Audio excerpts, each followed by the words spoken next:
Mahasiswa main balap dimanapun Anda berada, untuk Anda yang berpuasa, selamat menjalankan ibadah suci Ramadan. Jadi ini adalah ibadah Ramadan ini memang luar biasa, jadi wajib. Mas Dewa kok ada botol minum ya? Enggak. Oh, enggak ada. Luar biasa, pokoknya disinilah kesempatan kita untuk mengoreksi diri. Dan teman-teman, ini menarik ya. Jadi mahasiswa main balap itu yang tercatat resmi 23.600. Subscriber kita cuma 23.000 ya. 600. Sementara yang nonton 28.000. Ya. Jadi ada sekitar 5,400 mahasiswa yang tidak tercatat sebagai mahasiswa resmi. Jadi kita anggap bahwa mahasiswa kita yang sejumlah itu bukan tidak resmi, tapi karena badannya gede-gede, jadi kita anggap 2. Jumlahnya sama. Ya, sama. Yang menarik untuk testing kemarin adalah, saya tanya Asa tadi soal BBM apa sih namanya? Homologasi. Jadi homologasi, ya itu kan kalau Asa udah jelasin kemarin. Jadi memang ternyata ada aturan supaya standarnya itu ya. Begitu ya standarnya. Jadi kan harus menggunakan full sustainable fuel, jadi bahan bakar yang bisa terbarukan. Nah. Dan untuk standarisasinya Formula One FIA itu outsourcing ke perusahaan lain, Mas Yo. Perusahaan swasta untuk menilai bahan bakar yang dipakai di F1. Saya lupa nama perusahaannya, Anda bisa cari. Ya. Kemudian perusahaan itu yang kemudian menyatakan bahan bakar ini sudah full sustainable. Nah. Tidak ada bahan-bahan colongannya kayak gitu. Nah, itu yang jadi rame. Karena itu pihak luar, jadi memang ada proses-proses yang harus dijalani. Jadi katanya milik bahan bakar yang dipakai mesin Mercedes itu belum homologasi. Tapi belum homologasi itu kalau kita di F1, kalau ingat-ingat yang lama itu nggak perlu dipusingin, itu sama soal mesin. Nanti ketika pasti ada mungkin kadang-kadang hanya birokrasi atau kadang-kadang hanya butuh verifikasi terakhir atau apa. Tapi saya yakin F1 punya cara pasti, karena nggak mungkin nggak balapan. Jadi bisa jadi misalnya ini statusnya dalam menuju kayak paten, Mas. Kita kalau ngurus paten kan nggak bisa langsung ini patenmu. Ada yang namanya paten pending. Ya. Jadi paten ini sedang diproses, tapi verifikasi, aktenya belum keluar, tapi sudah diproses. Jadi mungkin nanti akan fase seperti itu, tapi saya nggak yakin itu akan jadi isu besar. Itu masalah birokrasi, karena kan F1 ini lebih cepat daripada kemampuan surat menyurat dan email mungkin. Desember kemarin masih balapan, kita sekarang sudah mau balapan lagi dengan regulasi yang sama sekali baru. Ya itu kalau jawabannya orang yang mengerti F1 panjang kali lebar. Padahal simpel saja. Masalah BBM sudah selesai, teman-teman. Karena kedatangan teman-teman dari Pertamina. Dilihat, apa homologasi? Enggak, ini masalah ini aja barcode. Jadi gunakan BBM yang benar, jangan yang bersubsidi. Udah selesai. Bagi barcode semuanya udah. Aku tahu ada plot twistnya ini tadi. Cuma aku ingin tahu apa. Terus kemarin itu juga saya sempat ngobrol teman-teman sebelum ke ASA. Jadi kaget saya ketika lihat video bagaimana Ferrari, saya kan orang tifosi. Waktu start langsung menyalip, semuanya DM ke saya, wah tim kita hebat. Saya bilang gini, sabar, kita ini lihat balapan, bukan lihat startnya, lihat finishnya. Jadi teman-teman yang barusan disampaikan Mas Dewo itu adalah siklus Ferrari fans ini ya. Jadi ketika akhir musim kemarin bilang, aduh sudah berakhir, kita sangat kembali, berakhir lagi. Jadi emosinya roller coaster, naik turun. Ini saya nemu di X. Jadi lucu banget. Wah, ini tifosi banget ini. Kok gambarnya begini ya? Kita kembali gini. Enggak.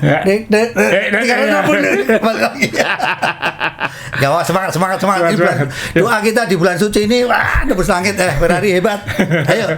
Ya, jadi teman-teman, kita memang akan banyak bahas Ferrari ini karena memang ada banyak indikasi-indikasi yang tim ini sedang jingkrak, sedang bangkit. Walaupun ada warning yang mengingatkan jangan-jangan nanti malah ndelep lagi. Cuman kita harus bahas, karena apapun hasil testing itu tetap acuan utama sebelum musim dimulai. Walaupun semua selalu bilang ini hanya hasil testing, tidak bisa jadi acuan apa-apa. Saya mau flexing dikit, Mas Dewo. Ini kebetulan di rumah nemu ID card F1 saya tahun 2009 di Malaysia. Ini zaman Brown GP, Mas Dewo. Oh ya. Jadi Brown GP waktu itu kan di akhir 2008, siapa yang nyangka tim ini bakal eksis karena Honda mundur. dijual 1 pound sterling atau $1 ke Ross Brown, tim ini jalan, dapat last minute mesin Mercedes, tapi saat testing dominan. Tapi semua waktu itu bilang nggak mungkin, tim ini nggak punya uang, tim ini mungkin glory run untuk karena cari sponsor, cari perhatian. Ternyata menang beneran gitu. Walaupun kehabisan bensin di tengah musim sehingga dia harus bertahan hidup untuk jadi juara dunia. Tapi testing tetap jadi indikator. Kadang-kadang ada testing yang glory run, kadang-kadang ada testing yang ternyata itu beneran kayak gitu. Jadi kita ini kayak dimain-mainkan terus emosi kita. Nah, terus saya boleh ya? Ya. Ketika Anda flexing boleh ya, saya juga flexing ya. Di tahun yang sama saya jasa makan di kantinnya wartawan gitu ya. Iya. Setelah itu saya nyusup sendiri, saya ketemu dengan Jensen Button dan Barrichello. Itu foto bersejarah karena juara dunia. Juara dunia. Sebenarnya kita satu sirkuit ya. Iya. Kamu resmi, saya lebih resmi. Ingat nggak? ID ini umurnya 17 tahun. Iya kan, ingat kan? Gara-gara saya nungguin, ngapain ke sini? Nunggu Michael Schumacher gitu nggak? Iya. Ini hujan, makan aja kita. Ini rangkaiannya saya. Saya punya fotonya. Terus saya langsung mundur-mundur baca-baca testing lama Mas Iwa ya, kayak langsung ketemu foto yang saya mulai dari tahun 96. Tahun 96 McLaren tahun 96 masih warna Marlboro Rocket Red itu ya. Itu bukan merah Marlboro, itu Rocket Red namanya, warna kayak fluorescent sedikit. Ini Ralf Schumacher. Jadi dulu tuh testing karena dulu balapan hanya 16, jadi banyak waktu untuk negosiasi sampai last minute itu banyak gitu. Jadi tahun 96 itu Ralf Schumacher sempat hampir bergabung di McLaren Mercedes, tapi ternyata kan kemudian nggak jadi kan, karena dia kemudian ke Jordan. Jadi ya ternyata dia sempat. Terus ada satu lagi tahun 96 itu yang sempat coba-coba masuk, itu adalah Nigel Mansell. Ternyata dia tahun 96 sempat mikir mau comeback bersama Jordan Peugeot bacanya kan. Benson and Hedges waktu tahun 96 kan masih emas warnanya sebelum beralih ke kuning itu. Ini bukan kampanye keselamatan ya? Kenapa? Ada tulisan Pitch and apa itu? Belum itu. Ini masih Benson and Hedges ini. Oh iya. Tapi tentang keselamatan perempuan enggak ya? Puasa-puasa nggak boleh. Lanjut. Ada N-nya masuk. Oh iya. Ayo lanjut. Jadi Nigel Mansell ternyata sempat nyoba gabung Peugeot tapi batal. Jadi dulu testing itu sempat kayak jadi audisi juga. Sekarang kan sudah enggak. Sekarang sudah. Jadi testing itu seperti audisi. Sempat menjadi audisi, kan dulu kan nggak ada batasan masuk.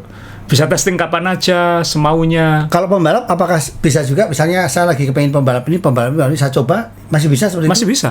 Kalau dia nggak punya kontrak bisa. Nggak seketat sekarang ini ya? Sekarang ini dia jadi junior sudah dikunci.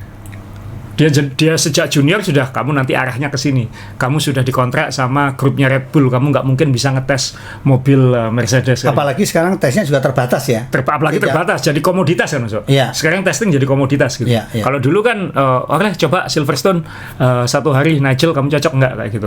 Dan itu bisa cari uang ya kalau pembalapnya kaya. Ayo coba. Bisa ya. Gila ya tahun dulu ya. Jadi dan nggak semahal sekarang kan. Iya. Kan Michael Schumacher aja balapan pertamanya bayar $100,000 katanya.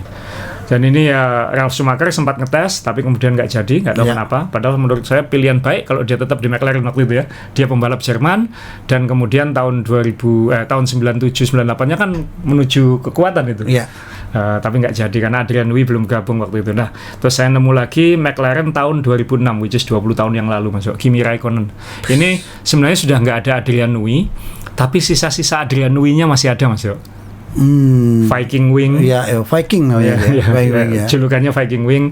Terus kemudian hidungnya model-model beluga ya, kayak apa? Paus itu ya? Bukan ya? Lancip gitu. Oh, iya. Kita kalau mau lihat mobilnya, perhatikan hidung itu ya teman-teman ya. Kita lihat hidungnya, mohon maaf semoga ada ya. Oh enggak, ini agak lebih gemuk. Tapi ada benang merahnya dengan mobilnya Aston Martin sekarang. Jadi ini Kimi Raikkonen dan saya suka papaya ini masuk. Jadi polos papaya, nggak usah ada warna lain. Saya paling suka warna ini. Nah, ini kalau dilihat dari samping mewah banget.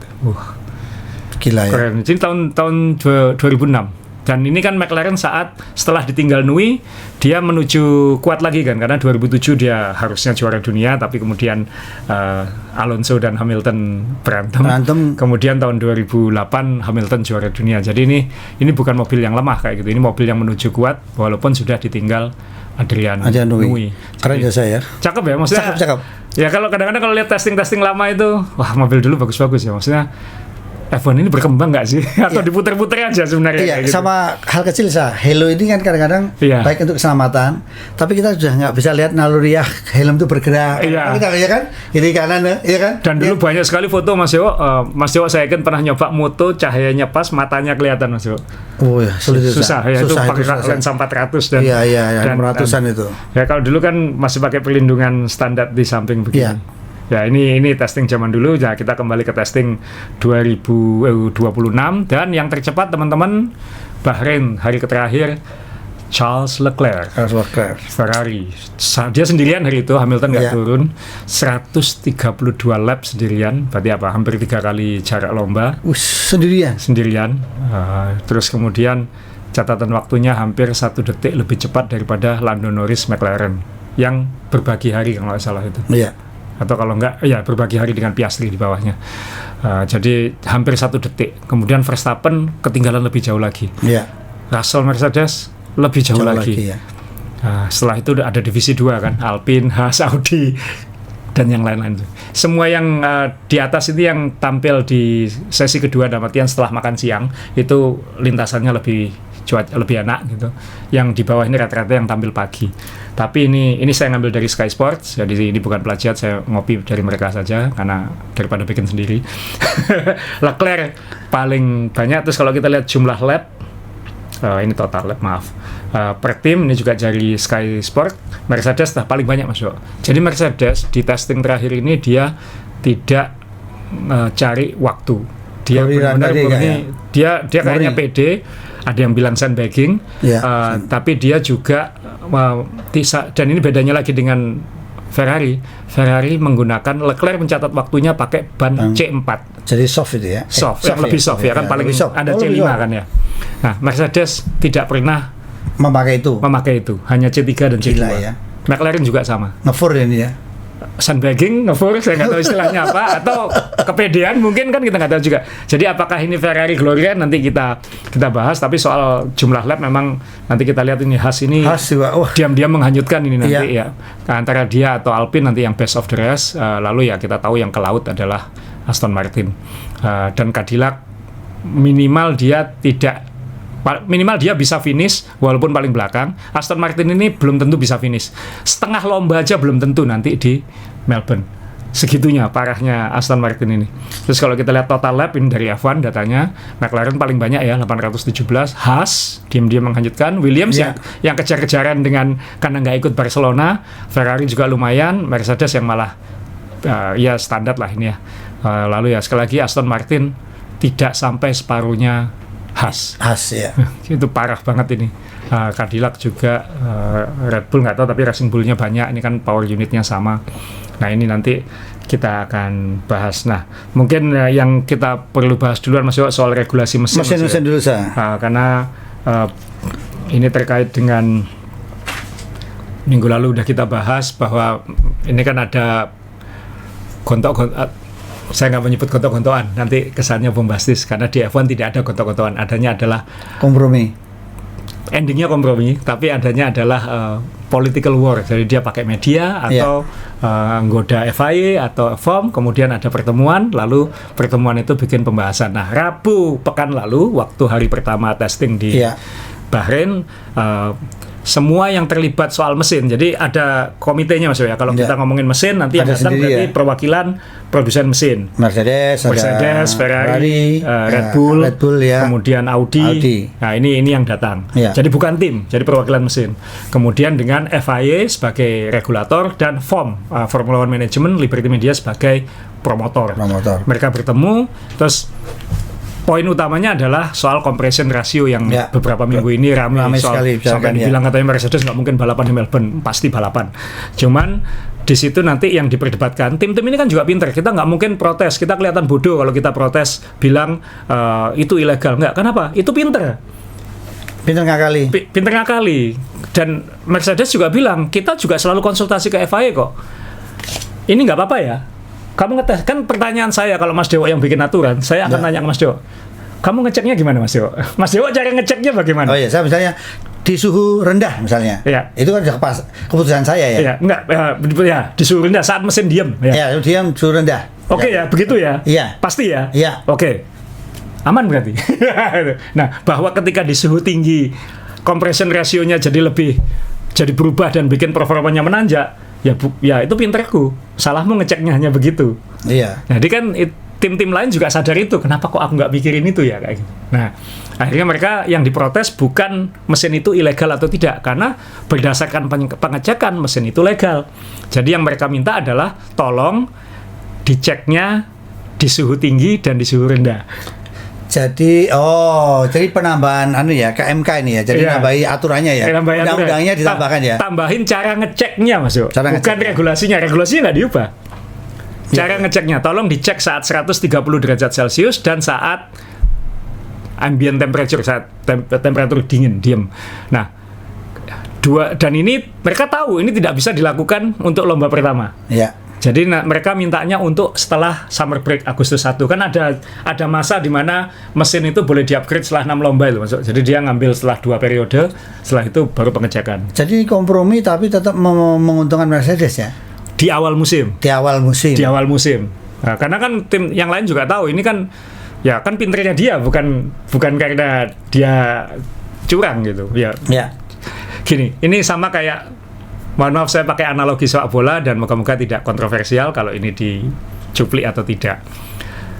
Ketika kejuaraan antar negara, Mas Yowo, pemainnya kan harus pemain negara itu. Iya. Kalau saya naturalisasi orang dari luar negeri datang sebagai pemain saya, itu melanggar regulasi tidak? Enggak. Kan FIFA tidak bilang pemain itu harus lahir, dibina, dibesarkan oleh klub di negara tersebut. Iya. FIFA hanya bilang dia warga negara tersebut. Jadi kita hanya melihat persyaratan warga negara itu apa, ya udah itu aja. Ya sudah. Ya, kecuali FIFA ngeluarin aturan ini Indonesia pemain di Piala Dunia atau kejuaraan antar negara harus lahir, besar dan dibina oleh klub dari negara tempat pemain itu berasal. Ya. Kan tidak ada pasal kayak gitu. Ya ini sama kayak di F1. Aturannya bilang compression ratio tidak boleh lebih dari apa tadi? 16:1 kayak gitu. Tapi kan tidak boleh lebih dari, tapi kan aku tanya, kamu ngeceknya kapan? Iya benar ya. Kita pola berpikirnya kayak gitu ya teman-teman ya. Jadi ini kita harus membiasakan diri. Kalau Anda penggemar baru F1, Anda harus terbiasa dengan pantul-pantulan seperti ini. Jadi bukan berarti ini curang atau tidak, karena F1 itu seperti yang dijelaskan oleh Nicolas Tombazzi, dia kayak direktur tekniknya FIA. Dia tuh bilang, saya ini cuma punya 15-20 orang untuk membuat aturan F1 ini. Ya. Setiap tim punya 200-300 orang untuk mengakali misalnya satu pasal aturan. 200-300 orang untuk mesin, 200-300 orang untuk sayap. Gitu. Jadi pasti lebih pintar daripada FIA. Dan mereka ini pasti punya banyak akal gitu. Saya juga diceritai Mas Tepi, mohon maaf ini diceritain bapak Anda saya. Katanya dulu Toro Rosso sempat waktu masih di Toro Rosso atau di Alfa Tauri sempat dicek oleh FIA, ditanya ini legal atau tidak. Kemudian waktu itu Toro Rosso menugaskan Mas Tepi, Stefanus Wijanarko, untuk menghadap FIA, untuk menghadap atau mengirim penjelasan kepada FIA. Penjelasannya berhasil.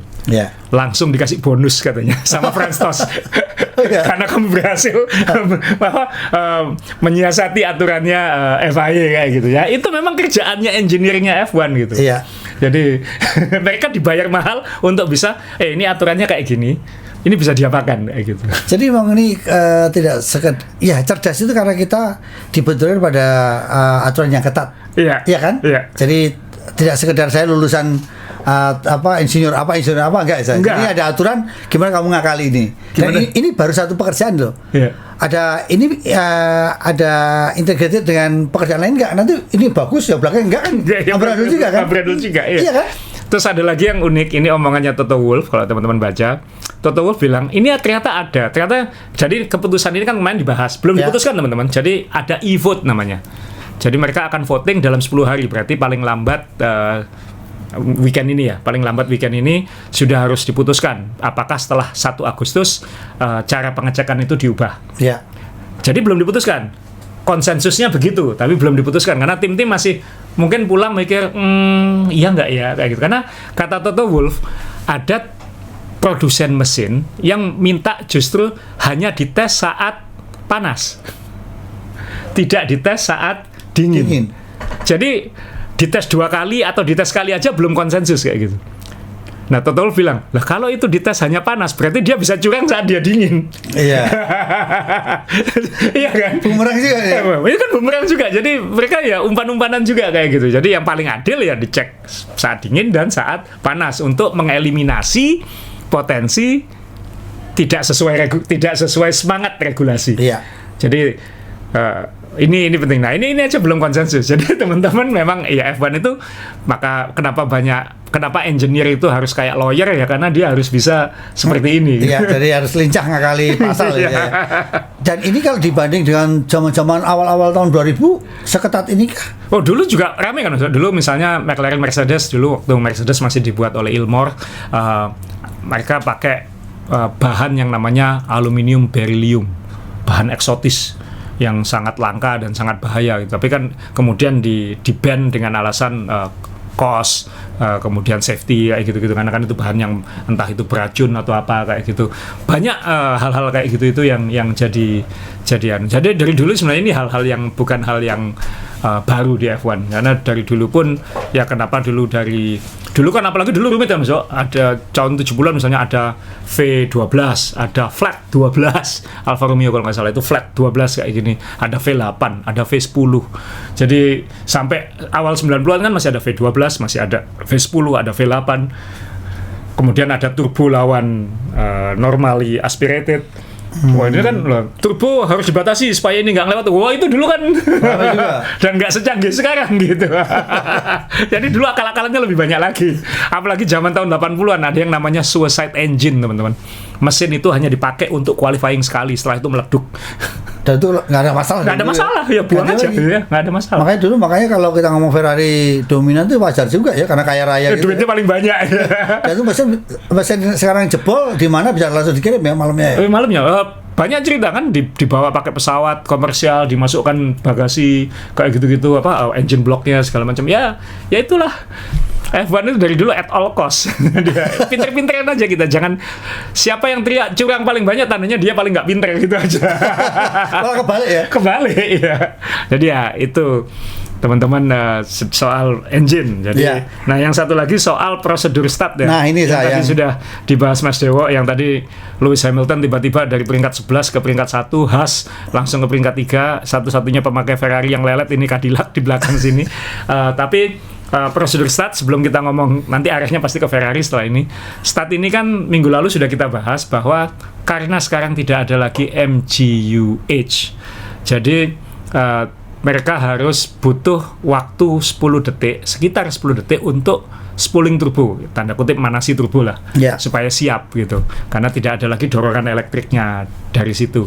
Nah, 10 detik itu kalau dia pole position, dia bisa ngira-ngira, atau nggak bisa kira-kira dia, karena dia nggak tahu yang di belakang nyampainya kapan. Kalau dia yang paling belakang, dia nggak punya waktu untuk 10 detik, dan itu mengakibatkan potensi banyak mobil meleset start, antara itu stall atau lambat atau yang lain lah, dan itu bikin bahaya saat start, karena zaman dulu banyak pembalap mati ya tabrakan saat start itu. Nah, kemudian sekali lagi di pertemuan itu dibahas, ini yang paling banyak ngomong McLaren memang, si Andrea Stella. Akhirnya kan di saat latihan di Bahrain hari kedua dan hari ketiga, mereka latihan start setiap akhir sesi. Dan termasuk simulasi ketika aborted start. Jadi start, aborted, satu lagi putaran, baru habis itu start. Nah, bisa terjadi nanti itu ya? Ya, mereka kan sekalian latihan, just in case nanti kan. Siapa tahu ada mobil yang mogok waktu kan, berarti kan aborted start. Berarti kan mereka sudah tahu potensi aborted start gede ini. Potensi masalah saat start lebih besar dari tahun lalu kan. Nah, mereka latihan itu tiap sesi, baik itu sebelum makan siang maupun setelah malam. Nah, di bagian samping dari sini nggak kelihatan ya, di samping ini yang hijau-hijau ini, itu yang menghadap ke pembalap itu akan menyala biru untuk ngasih waktu tambahan 5 detik sebelum 5 lampu merah ini menyala. Jadi total 10 detik. Jadi nanti ada tambahan lampu yang harus dilihat. Iya, yang tambahan waktu jadi 5 begitu biru tandanya itu 10 detik, begitu biru nyala langsung ngegas semua untuk untuk manasi turbo, 2 untuk ngecas baterai kan. Terus sampai begitu 5 detik baru lampu merahnya nyala satu-satu, baru kemudian start. Jadi prosedur itu sudah dijadikan latihan. Dan yang lucu akhirnya kan sekarang kita punya pemandangan kayak sirkus Mas. Jadi sebelum start itu lampunya nyala klip semua, lagi ngecas semua kan itu. Itu kalau balapan malam wah atraktif sekali tuh, kayak lampunya nyala semua. Berarti kalau pembalap sekarang harus dicek pakai ini ya, apa yang metal apa itu? Detektor itu ya. Kalau bawa power bank gimana sih? Iya kan dia nakal itu. Dicolokin. Jadi ini lampunya nyala semua, ding baru jalan. Dan 2 hari terakhir testing latihannya lancar. Dalam artian relatif tidak ada masalah, tapi tetap katanya ada kemungkinan 1 dari 20 start akan masalah. Jadi sudah dilatih juga ya. Jadi mereka latihan juga aborted start gitu, just in case, karena ya balapan. Ini murni untuk keselamatan ya. Untuk keselamatan Mas. Bukan konspirasi dengan penyelenggara sirkuit malam hari ya. Kan programnya jadi bagus ya. Atau konspirasi Ferrari, karena katanya Ferrari turbonya size-nya paling kecil ya. Jadi dia tidak perlu waktu sampai 10 detik. Sampai 10 detik untuk spooling turbonya. Iya, pintar juga ya dia ya. Dan startnya jadi paling cepat gitu. Tapi ya benar Mas Jo, percuma startnya cepat nanti setengah lomba disalip lalu di overlap gitu. Sama satu lagi waktu start adalah tidak boleh buka sayap, karena itu tidak tertulis di aturan.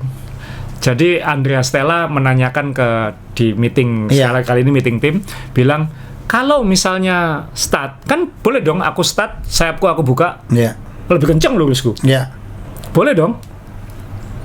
Tapi kemudian bilang loh bisa bahaya itu kalau ada yang buka ada yang enggak. Tikungan pertama chaos, kecelakaan, safety ini. Nah, oke. Kalau itu sepakat ya. Saat start sampai tikungan pertama tidak boleh buka sayap. Terus keterangannya apa, kan dulu ada no DRS, ini apa ya? Enggak ya, kan hanya sampai tikungan pertama. Open wing.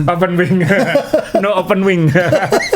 Jadi ya itu regulasinya seperti itu. Jadi ada kesepakatan yang moga-moga nanti membuat balapan di Melbourne lebih lancar. Masalahnya kan bukan hanya Melbourne, Mas. Setelah Melbourne langsung Shanghai kan, cuma seminggu. Jadi apapun yang diputuskan sekarang itu impact-nya 2 lomba, bukan hanya 1 lomba. Nggak akan sempat setelah Melbourne meeting lagi untuk ngapa-ngapain, itu nggak cukup waktu. Ya, sampai di sini di sini. Regulasi kali ini menurut Asa, yang Asa udah nikmati F1 lumayan panjang juga, asik atau tidak? Untuk dibahas asik ya. Kan saya jadi hidup lagi ini, harus belajar lagi. Saya paling malas baca technical regulation, kayaknya tahun ini harus baca. Terus banyak dinamikanya. Tapi yang saya sedih adalah ini mungkin regulasi pertama yang efek samping tak terduganya paling banyak gitu. Kayak misalnya start tadi ternyata harus butuh 10 detik. Kemudian misalnya nanti kita bahas nanti di Melbourne, atau kita mulai sekarang lah. Qualifying nanti beda loh Mas Yo. Kan sudah mulai kelihatan saat testing ketika dia mau ngejar fastest lap. Keluar dari tikungan terakhir dia nggak ngegas.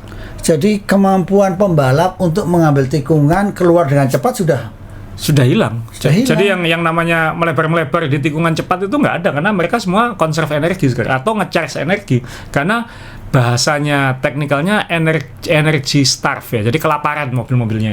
Jadi kekurangan energi terus. Jadi mobil F1 sekarang kurang cepat untuk sirkuitnya. Kan jadi agak aneh kan? Padahal ini balapan. Jadi ketika tikungan ya seperti Verstappen, Alonso yang bilang tikungan 12 ini 50 km/jam lebih pelan dari tahun lalu. Koki saya bisa kayak gitu. Berarti ini kan skill selama ini kan kita tahu ya, pengereman yang late braking itu salah satu itu kan kemampuan orang ya. Ternyata di balapan saya baru tahu ya. Oh, dia jago ngeremnya. Ternyata ngeremannya udah punya skill tersendiri itu, ngerem loh. Dan kapan dia ngambil tikungan, kapan dia melebar untuk maksa, itu kan yang exciting di tikungan kan itu. Ini maksa ini, ban belakangnya ngepot atau apa. Apalagi sekarang sudah nggak ground effect lagi kan. Jadi yang slidingnya kan muncul lagi kayak gitu. Ini kan nggak akan sliding, karena saat nikung dia akan mengutamakan ngecas baterai. Ini pentingnya. Clipping gitu. Dan kalau qualifying sebelum garis start dia nggak akan ngegas dulu. Dia baru ngegas setelah garis start untuk memaksimalkan top speed di akhir. Karena kalau nggak dia kenceng sebelum dihitung waktunya. Ketika waktunya dihitung, powernya udah baterainya habis ya? udah habis baterainya. Terus overtake buttonnya jadi nggak guna, Mas Yo. Dia mau overtake tekan nomor baterainya sudah kosong. Ini Formula One memang benar-benar olahraganya orang kaya semua benar. Kalau HP saya lihat ada sinyal nggak ya? Maksudnya punya duit untuk beli data nggak? Bukan baterai. Kalau dia data selalu lengkap. Baterainya kalau dia. Masalah cuma baterai. Pada beli baterai kembung semua. Nah ini kan akan ada diskusi lagi soal pemakaian baterai itu. Kan kita tahu tahun ini 50-50 antara combustion engine dengan elektrik. Nah 350 kW kan. Jadi sampai dibilang ini harus diubah pemakaian baterainya ini supaya tidak. Karena yang terjadi sekarang adalah orang harus, yang pembalap yang cepat adalah yang bisa memanage baterainya, bukan yang paling cepat di tikungan. Jadi percuma dia pembalap tercepat kalau baterainya habis. Sedih ya, sedih ya. Ya ini pasti akan ada solusinya teman-teman. Jadi tapi kan ini kan awalnya cuma pengen punya mobil yang ramah lingkungan. Aku sudah diajari di dalam mobil kalau ada orang ya, mari Pak. Mari Pak. Ramah ya. Iya, ramah lingkungan. Apa ini harus? Saya kayak gini baca gini. Aduh kok sedih ya. Kok sekarang kita udah ada lagi pembalap brutal ya. Sebrutal kamu apa? Yang penting bateraimu yang brutal gitu. Iya kan? Ini kan agak tragis ya, maksudnya moga-moga nanti ada solusinya lah. Iya. Makanya saya makin ngeh sekarang kenapa kok beberapa tahun terakhir FIA bin Sulayem dalam hal ini rame, ayo kembali ke V8, ayo kembali ke V10, karena dia tahu ini akan masalah. Nah moga-moga tidak masalah. Kita ingat tahun 2014, kalau yang nonton tahun 2014 waktu pertama kali regulasi ke hybrid dan elektrik ini kan, saya ingat Mas Dewo nonton duluan sebelum saya itu. Mas Dewo ngomong, Mas Dewo gimana? Mas Dewo kemana waktu? Ke Bahrain waktu itu ya? Bahrain sama kalau kita bareng sa. Bahrain, aku di 2014 yang waktu pertama kali hybrid yang Malaysia sa. Malaysia nggak pernah bolos saya selalu. Mas Dewo gimana mesin baru? Kayak bemo sa. Mas Dewo ngomong suaranya kayak bemo. Jadi kita kan nggak tahu bunyinya kayak gimana karena yang dari TV dengan real itu kan beda kayak gitu. Iya, karena dulu kan kita kalau mewah itu kalau suaranya di telinga sampai aduh gitu. Nonton yang bunyinya nggak ada masih ulang kayak bemo sa. Oke Mas Dewo. Jadi ya moga-moga nanti ini ada solusinya. Toh yang 2014 pada akhirnya kan jadi kompetitif. Ya. Nah ini kan mungkin mereka masih kejar-kejaran dengan regulasi. Tapi ini kan semoga tidak seperti 2014 ya, ketika Mercedes dapat hybrid yang bagus, sudah kan bertahun-tahun dominan. Bertahun-tahun kan. Harusnya kan, enggak sekarang. Ya harusnya kan belajar dari itu. Tahun ini kan kita lihat juga, karena mesin juga sekarang lebih apa ya? Ada kesempatan ngejar itu Mas Yo. Iya. Setelah 6 lomba boleh. Pemakaian mesin ini kan sekarang banyak yang pakai Mercedes, banyak pakai Ferrari juga nggak seperti dulu yang sangat variatif ya. Bicara soal itu nanti itu McLaren Mas Yo, karena mesinnya nanti yang kita bahas. Nah sekarang kita ngomong ke juara dunia testing 2026. Tahun 2022 ini saat kali terakhir ada regulasi besar. Itu saya ngambil dari sosmed. Tercepat adalah Max Verstappen dan langsung dominan. Tahun 2026 Charles Leclerc yang paling cepat. Apakah dia akan dominan? Itu yang kita tunggu. Jadi waktu Barcelona dan Ferrari ini tercepat terus ya. Waktu Barcelona shakedown Lewis Hamilton tercepat. Waktu Bahrain testing Leclerc tercepat. Jadi Ferrari ini kayak koleksi pramusimnya. Oke, lengkap. Meyakinkan gitu. Ya ini fastest overall Leclerc. Nah sekarang dan yang saya suka dari Ferrari sekarang ini inovatif Mas Yo. Ini yang sangat lama kita tidak dengar dari Ferrari. Kan inovatif itu selalu Adrian Newey atau tim-tim kecil yang eksperimen dengan. Emang kemarin nggak dihitung inovatif selama ini Bagong itu? Lebih inovatif loh itu, menghibur ya. Tapi kita tidak pernah membayangkan Ferrari itu akan kreatif inovatif. Akan tampil seperti ini ya. Seperti kita ya. Jadi maksudnya banyak gimmicknya. Ya, tapi kan tahun lalu kita sudah dibuat mulus-mulus ya. Ternyata ini obatnya kan. Mas Yo mulus, saya bukan tifosi tadi ya, nggak mulus. Nah ini itu kan Ferrari tahun ini yang pertama itu waktu hari pertama testing ini pakai Flowfish chat Flowfish ya untuk ngecek aliran untuk ngecek data simulator dengan dunia nyata. Ini di depan knalpotnya dikasih tutup plat. Mereka nyebutnya wing, saya nyebutnya plat. Ini itu plat vertikal kok. Ditempelkan karena dan kemudian ada rekaman video yang ngelihat aliran api atau apa itu naik ke atas begini kan. Oh, berarti ini kan kayak dulu zaman double diffuser gitu kan. Atau blown diffuser, maaf, bukan double diffuser, blown diffuser. Saat F1 itu memakai sayap-sayap di belakang knalpot, karena kan tekanan angin dari knalpot ini kan tinggi banget. Ya. Itu kalau diolah bisa jadi downforce. Jadi kentut pun diolah. Ini bukan kentut, kalau kentut metannya diolah jadi bahan bakar, kalau anginnya diolah jadi downforce kayak gitu. Oh, mewah ini kentutnya. Jadi ini dipasangi sayap supaya memaksimalkan, mengoptimalkan buangan dari knalpot. Dan itu katanya masuk ke dalam sini juga sehingga keluarnya di sini juga. Jadi regulasinya memang blown diffuser dilarang, tapi ada kotak regulasi di sekitar sini yang bisa dimaksimalkan oleh Ferrari, dan itu Ferrari yang pertama melakukan. Jadi maksudnya, wih hebat ya. Tumben Ferrari yang mikir kayak gini. Ini yang pertama saya pikir kayak gitu. Jadi ini saya nggak tahu apakah ini nanti akan benar-benar dipakai atau tidak, atau sekedar gimmick, dan apakah tim-tim lain akan meniru atau tidak. Tapi ini sudah nunjukin bahwa Ferrari punya intent. Jadi kalau orang Islam bilang nawaitu, maksud. Nah, sekarang jadi pertanyaan saya. Pencerahan dari siapa Ferrari bisa seperti ini? Maksudnya apakah berapa tahun ini Ferrari ngambil alih-alih atau istilahnya isu-isu dari tim lain, atau memang yang ada di sana? Jadi aneh ya. Makanya ada yang diam-diam kok dia sekarang. Saya nggak tahu perputaran orang di Ferrari seperti apa, karena dia biasanya Italiano banget, dan mungkin apakah itu Vassur yang sekarang mengizinkan mereka, karena ini kan tidak dilakukan sekarang, Mas Yo. Ini bukan berarti minggu lalu Vassur bilang knalpotnya digituin, enggak. Ini tahun lalu sudah dipikirkan. Tahun lalu udah dipikirkan saat regulasi, dan Vassur kan baru beberapa tahun kan. Jadi mungkin mobil tahun lalu mungkin Vassur belum punya kewenangan untuk membolehkan atau tidak. Dia masih oke, kamu silakan bekerja, aku mau lihat kamu kerjanya gimana. Tapi untuk mobil tahun ini Vassur mungkin tahun lalu sudah bilang inovasi, aku nggak mau cuman gini-gini aja, cari cara. Manajemen kan hanya kayak gitu aja, Mas. Kamu saya beri keleluasan untuk berkreasi ya, betul. Kan bukan berarti aku yang bikin kan ya. Steve Jobs bukan pencipta iPhone, dia nyuruh orang bikin iPhone. Iya kan.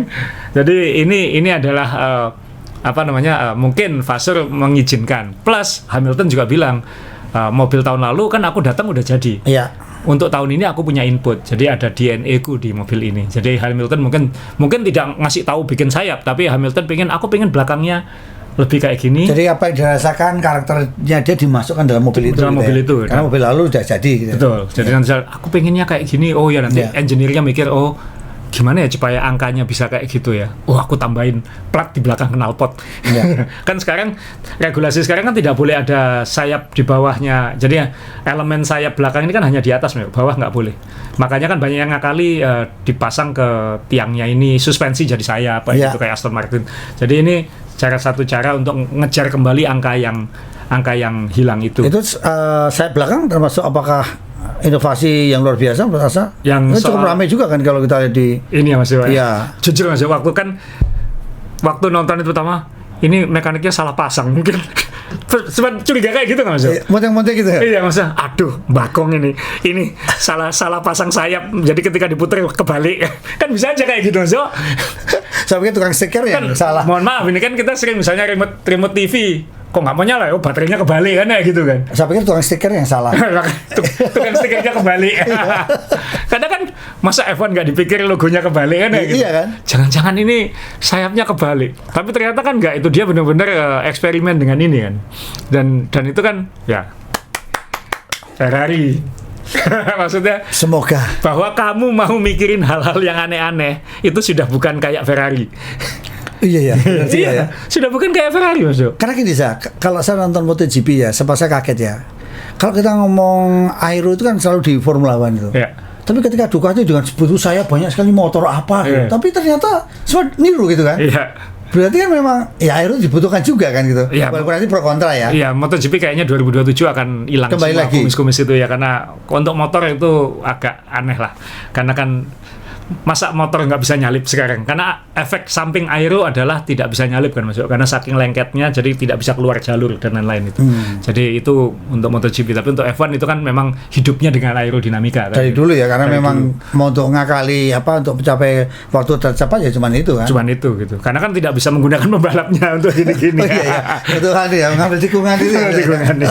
Nah, sayap dibuka ini, ketika dibuka bilang, waduh Bagong ini. Jangan-jangan salah pasang itu waktu testing.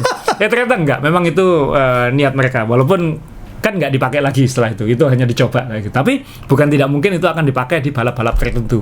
Sirkuitnya yang cocok ya. Monza misalnya, atau mungkin Shanghai, karena kan Shanghai ada trek lurus ya. Oh iya banyak. Karena masalah mobil tahun ini teman-teman adalah trek lurus memang. Ya. Karena baterainya atau powernya, karena mereka kelaparan di trek lurus, kekurangan energi, mereka butuh segala macam bantuan untuk melancarkan proses lurus itu gitu. Nah kalau sayapnya bisa sangat-sangat low drag kan berarti kan speednya bisa tetap tinggi kayak gitu. Walaupun powernya sudah nggak dorong, tapi dia tetap licin ke depan kayak gitu. Oh ini ya, memang salah satu makna Ramadan ya. Jadi berbuat lurus itu ternyata sulit. Gitu kan.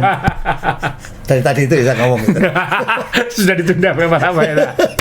Nah, ini sayapnya ini dibalik itu legal karena kan sekali lagi aturannya seperti apa, sayap buka itu kan tidak bilang harus ke depan, ke belakang, atau muter ya. Kan tidak masalah. Dan yang saya tahu itu ada kayak box ya, anggap aja ini kotak ya teman-teman. Jadi ada box yang, jadi selama dimensi puternya itu tidak melewati bentuk ini, itu nggak apa-apa. Jadi sayap ini ketika muter dan balik itu atau normal itu masih di dalam kotak itu gitu. Jadi dia tidak masih legal selama masih di dalam kotak itu, dia legal kayak gitu. Nah ini pinternya, mungkin nanti dia bisa mendesain ketika dia tertutup kayak yang di bawah itu high downforce, ketika di atas ini jadi kayak kayak jet tempur gitu. Kayak dia lift ya, drag and lift. Jadi dia kalau lift terbang dia enggak. Ini termasuk yang paling spektakuler untuk inovasi sayap ya. Paling kelihatan. Ya paling spektakuler ya. Jadi paling gampang dibahas juga sih Mas. Tapi ya bahwa itu muncul dari Ferrari ya salut teman-teman, karena siapa yang nyangka tim ini begitu inovatif kan. Maksudnya karena kalau kita lihat sidepodnya aja kan masih belum berubah. Saya sempat curiga Bahrain Test 3 sidepodnya akan berubah, karena kalau dilihat dari tim-tim lain dia paling konvensional gitu. Walaupun bagian bawahnya ini buka tutup ya teman. Jadi kadang-kadang dia agak rongganya dibesar, kadang enggak, tinggal main bodywork aja. Tapi secara bentuk dia kan paling mulus, nggak banyak leko-leko aneh-aneh di sini. Keep it simple. Tapi jangan-jangan nanti di Melbourne datang dengan kayak Aston Martin kan, kita nggak tahu. Nah ini tapi bahwa ini efektif dan mampu jadi headline di track di testing ya, memberi harapan kepada tifosi untuk punya optimisme. Minimal sekarang di fase ini nih, di fase yang kanan ini, we're back. Terus nanti kalau balapan pertama menang, we're so back gitu. Terus nanti tengah musim kalau kedodoran, it's over. Di akhir musim kalau Bagong lagi, it's over. Nanti nunggu lagi tahun depan kayak gitu. jadi ini dan Lewis Hamilton kontraknya habis tahun ini ya. Jadi harus jadi pertimbangan juga buat Ferrari. Jadi tadi kan di Indonesia kan tadi kan kita kembalikan IBM. Ini baru menang. Terus kita gagal lagi HP. Harapan palsu. Jadi dia berkutat antara IBM dan HP. Ya sabar. Kan puasa lah dan sabar. Aja Mas Dewo ini. Jadi molak-maliknya HP dan ya benar maksudnya. Kadang-kadang dia IBM, kadang-kadang dia HP ya. Iya, ini baru menang ini. Wah, ini sedunia nggak ada cuknya kayak Mas Dewo ini. Dan itu pakai bahasa Inggris nggak bisa teman-teman. Karena saya nggak bisa bahasa Inggris. Jadi kalau sayapnya kebalik, ini baru menang. Kalau sayapnya nutup lagi, harapan palsu. Mas Dewo emang juara urusan ginian.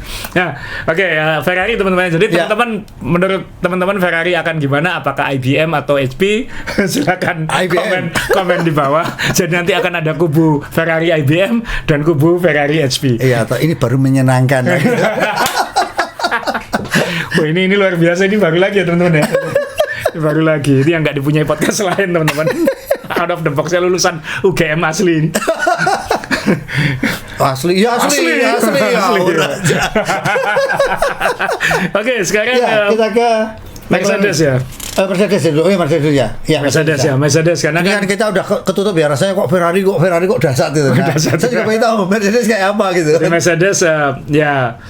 Kalau kita lihat mobilnya, saya kembali ke foto yang tadi, memang dia tadi sudah kita singgung di awal, dia memang tidak ngejar waktu. Dia benar-benar murni kayak memaksimalkan semua aspek-aspek lombanya, misalnya simulasi lomba, prosedur pit stop, troubleshooting. Kalau teman-teman lihat, saya lupa apakah itu hari kedua atau hari pertama, Russell itu sempat setiap lap masuk pit stop. 7-8 kali berturut-turut. Jadi keluar pit stop lagi, keluar pit stop, benar-benar ganti ban kayak gitu. Terus ada satu waktu berhenti 5 detik nggak ganti ban, masuk 5 detik baru ganti ban. Simulasi penalti. Iya, simulasi penalti. Jadi kan dia sudah aku sudah nggak mikirin kecepatan mobilku, aku sudah tidak mikirin reliability mobilku, aku mikirin sekarang prosedural lomba. Termasuk manajemen baterai tadi ya. Manajemen baterai mungkin dia ya mau gimana lagi, mungkin karena dia keluar masuk kan juga itu kan sama aja kan. Di mana baterai harus iya kan? Pokoknya dia intinya semua aspek kecil-kecil saat lomba itu kita sudah harus panas gitu. Sudah dilatih ya. Yang lain masih pusing dengan mobilnya, kita sudah pit stop kita udah 2 detik.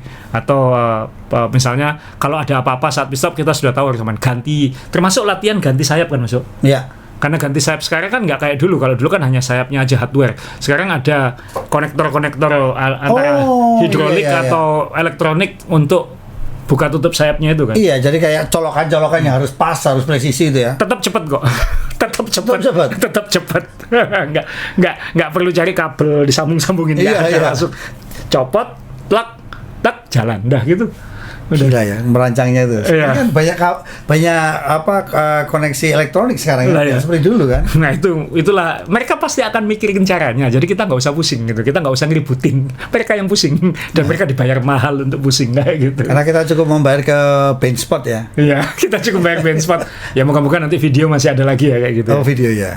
Tapi ya kita bersyukur lah ini kemarin testing kayak kerja 8 jam sehari. Ya enaknya pas awal-awal puasa kan.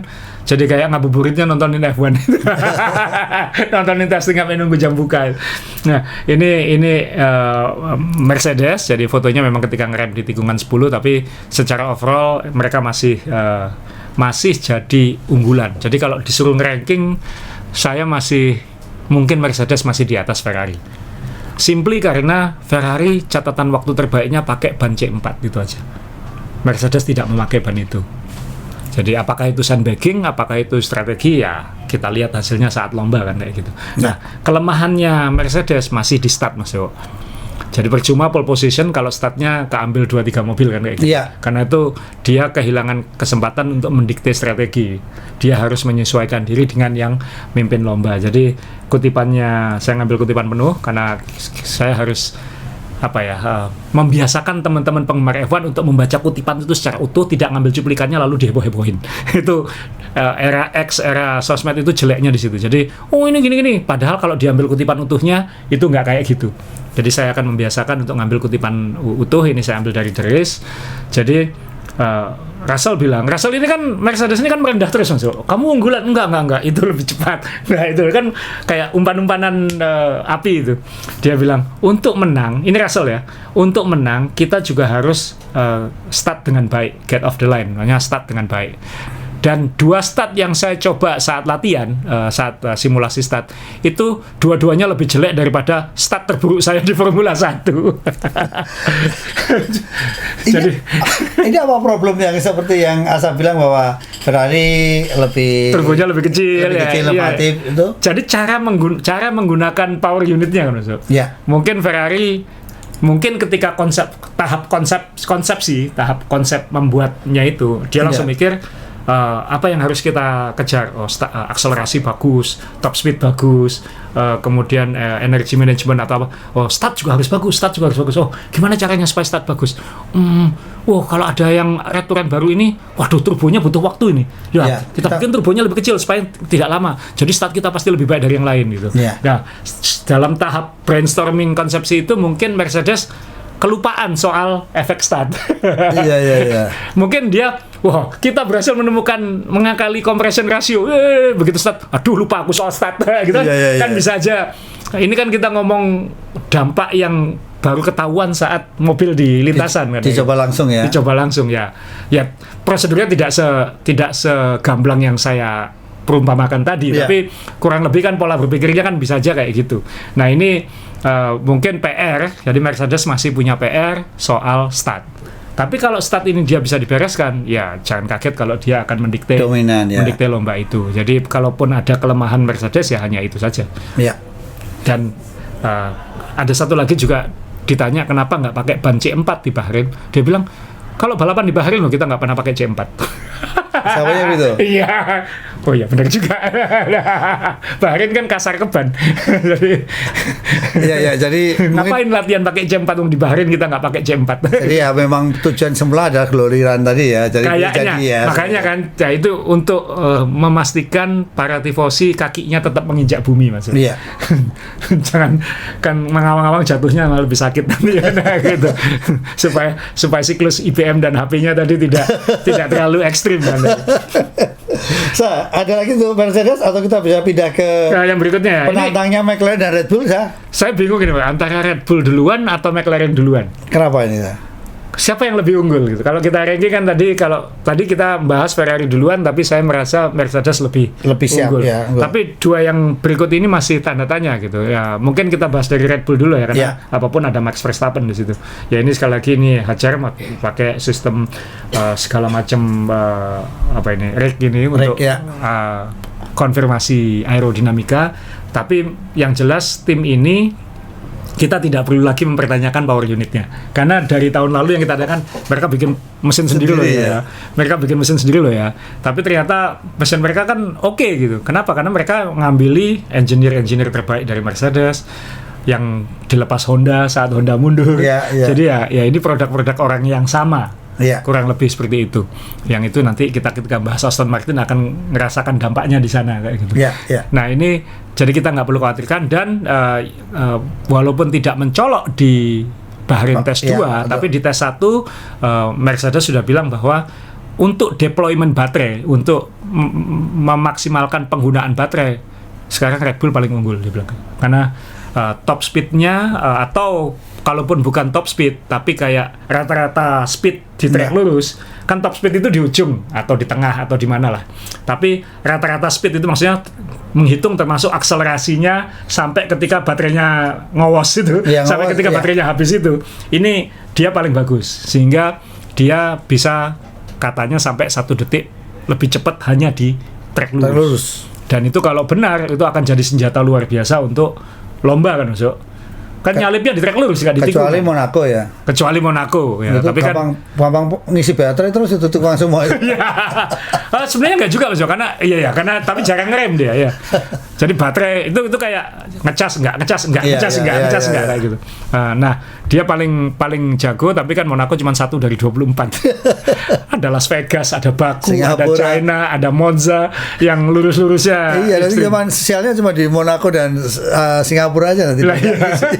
Makanya nanti jangan-jangan nanti di Melbourne dia mungkin nggak akan terlalu kuat, tapi mungkin di Shanghai dia nyuri. Jadi kalau nanti kita lihat di Melbourne ya, kalau di Melbourne itu benar, Shanghai ini unggulan.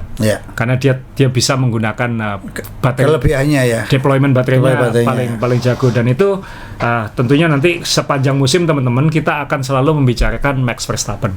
Bukan hanya soal dia menang atau tidak, iya atau tidak, karena dia kan termasuk paling pedas juga yang mengkritisi regulasi ini kan itu. Dan dia ini kan semua akan menunggu keputusannya di bulan Agustus. Apakah dia tetap di Red Bull, tetap meneruskan kontraknya yang sampai 2028 itu di Red Bull, atau dia opsi pindah. Karena kan sampai sekarang sangat santer bilang dia akan ke Mercedes. Jadi kita akan tahu di tengah tahun, bulan Agustus, saat summer break itu. Karena klausal kontraknya adalah kalau dia tidak 2 besar di summer break, itu dia punya hak untuk pindah. Gila ya, tantangannya besar ya, 2 besar ya. Itu tantangan berat untuk Red Bull, dan Dua besar itu kan berat sekali kalau ngitung sekarang. Kalau ngitung karena ini regulasi baru lagi. Regulasi baru. Ya kita lihat nanti. Dan yang kita salut dari Red Bull, saya kembali ke gambarnya ini Red Bull ya. Oh bukan McLaren. Gambarnya Red Bull adalah dengan begitu banyak orang keluar, tim ini masih kuat. Ini barusan kehilangan lagi kan engineer designer kan. Nggak tahu kemana, belum disebut. Tapi sebelum musim lomba pertama udah kehilangan satu orang lagi. Makanya saya juga kalau kita bicara ketika Red Bull dibangun dulu Nui sama siapa sih? Horner itu kan awal-awal kan kita tahu persis ya bagaimana kita harapan kita dengan Jaguar dan sebagainya dulu lah awal itu ya. Iya kan? Dan ini kan Jaguar, kemudian dia datang dengan kerating dengan sapinya. Saya sampai orang ini ilmunya seberapa hebat sih? Wong selama ini cuma belajar dengan sapi kok mau menjinakkan Jaguar. Saya pikir gitu. Ya, Jaguar dengan uang yang begitu banyak, dengan dukungan Ford waktu itu ya. Iya kan Jaguar kan binatang pemangsa, sapi kan dimangsa gitu kok bisa menjinakkan gitu. Tapi ternyata sukses ya. Ini kuncinya apa sehingga ketika dia dibrodoli, diambilin masih kuat. Ini lapis-lapis berarti di dalamnya. Berarti lapis-lapisnya. SDM-nya itu lapis-lapis loh. Jadi yang diambil ketiga di tim baru bisa jadi pimpinan. Mungkin orang ketiganya Red Bull lebih baik daripada orangnya misalnya Alpine misalnya kayak. Misalnya ya. Dan berarti kan dia jalur, dan ini aneh mengingat dia ini kan bukan induknya kan bukan perusahaan teknologi, bukan perusahaan mobil. Iya. Minuman Mas Yo. Makanya saya kan dari dulu minuman pun juga Dietrich Mateschitz juga tidak bikin. Dia pergi ke Thailand, dia membawa itu ke Eropa. Jadi kan juga bukan pembuatnya sebenarnya. Jadi memang kalau Red Bull bisa disimpulkan memang lahir dari inovasi juga loh, inovatif pun semua orangnya. Dan kalau kita lihat kan memang di pedoknya kan inovatif Mas. Ingat nggak dulu dia bikin energy station yang Toro Rosso sama Red Bull jadi satu gede, kalau di Eropa itu ada. Terus ingat Mas Yo, dia dulu, ini kita ngomong awal 2000-an teman-teman, waktu masih koran masih sangat dominan. Red Bull itu bikin perusahaan koran di pedok. Oh. Ingat nggak? Namanya Red Bulletin. Ada, sering dapat kan? Itu kan itu hanya untuk internal F1 dan penonton VIP. Jadi mereka itu punya tim media khusus untuk bikin berita. Dan itu serius itu tebel loh. Serius, bagus banget ya. Bagus banget. Ya, saya dapat juga. Dan maksudnya pola pikirnya kan memang diajarkan untuk ayo bikin apa kayak gitu. Dan itu koran itu Sasimen masih bagus-bagus karena bahasa Inggris. Saya nggak bisa baca. Jadi nggak pernah dibuka. Souvenir aja. Tapi itu menunjukkan bahwa di saat itu Formula One sedang kaya-kayanya. Betul. Ya kan? Maksudnya dia punya percetakan kecil. Iya, souvenirnya di situ ya. Dia membawa percetakan kecil. Gila. Ke setiap lomba. Ya. Termasuk yang di Malaysia, termasuk yang di Australia. Dia punya percetakan kecil. Ya. Itu gila. Namanya Red Bulletin namanya. Ya, Red Bulletin betul. Nah, jadi ya dari situ kita lihat pola pikir perusahaannya kan, dalam artian di dalamnya sangat inovatif. Betul. Jadi ketika ditinggal ini mungkin dia udah nggak pusing, dan mungkin enaknya dia mungkin kalau kita butuh apa ngambil dari adiknya itu. Oh iya. Siapa yang terbaik di sana kesini ya. Gitu. Jadi di sana, jadi dia punya 2 sekolah kan? Iya. Dia punya 2 sekolah. Masuk akal ya. Jadi mungkin termasuk prinsipalnya kan disekolahkan dulu di. Oh iya, dan ternyata sukses ya. Sukses ya. Dia berat loh, Mekes itu kan apa? Ngurusi ini ya. Iya kan? Karena kan di tengah pergolaan ya. Betul. Plus sekarang mereka di Racing Bull sekarang prinsipalnya kan Alan Permain itu. Mas Yo, kita pernah ketemu dia, saya pernah wawancara dia Mas Yo, waktu dia masih di Benetton. Karena dia dari sekolahnya Einstein, dari sekolah itu, masih besar di tim itu, di Benetton, Renault, yang kemudian sempat jadi Lotus, kemudian jadi Alpine ini, dia dulu dari sekolah itu. Nah sekarang dia jadi prinsipal di Racing Bulls, jadi bos di Racing Bulls. Ya ini mungkin jadi kader berikutnya juga kan.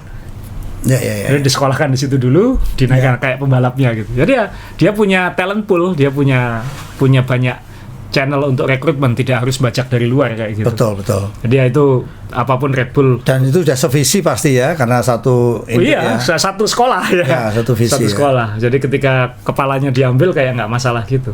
Nah sekarang McLaren Mas Yo. Ya. 3 atau 4 nanti kira-kira. McLaren ini ternyata belum dikasih Mercedes spek terbaru. Terakhir maksudnya. Jadi power unit yang dia pakai saat uji coba itu masih spek di belakang yang dipakai Mercedes. Oh, KW-nya.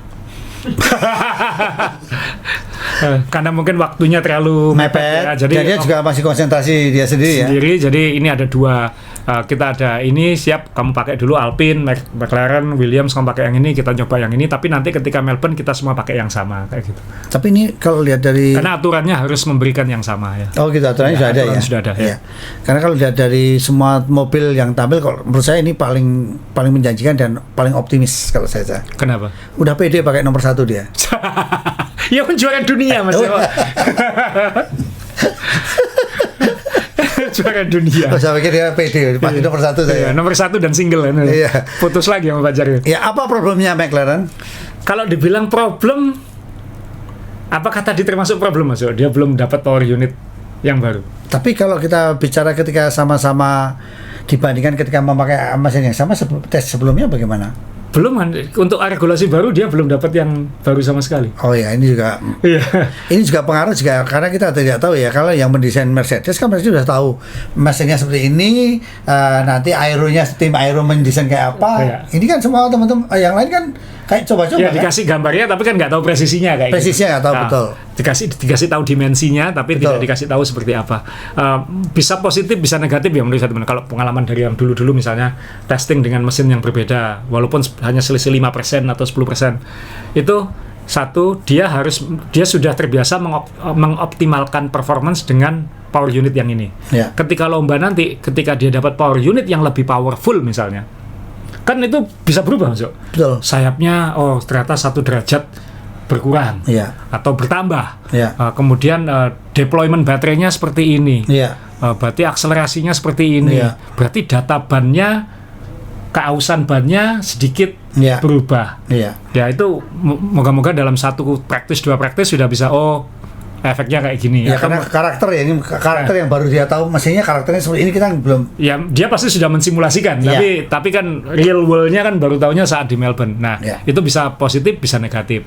Tapi kalau dilihat dari performance-nya saat ini ya solid, buktinya masih dihitung sebagai 4 besar kan, maksudnya 4 tim teratas ini kayaknya akan divisi 1 kan.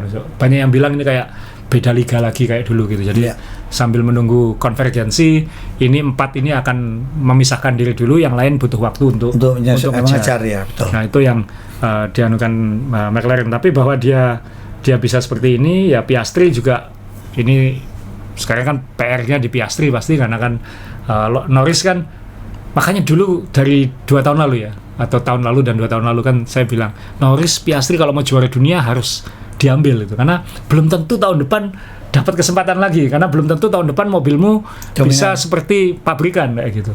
Dan kalau ternyata benar McLaren di peringkat 3 dan 4 itu kejadian kan, berarti Piastri harus nunggu lagi sampai konvergensi terjadi sehingga lebih equal lagi dan dia bisa menang kayak gitu. Kayak misalnya kayak kita lihat katanya juga saat merombak manajemennya segala itu, apakah kegagalan kemarin itu kan harusnya kalau dia punya tim yang solid untuk Piastri ini kan siapa tahu gitu kan. Merombak manajemen enggak, Mark Webber maksudnya.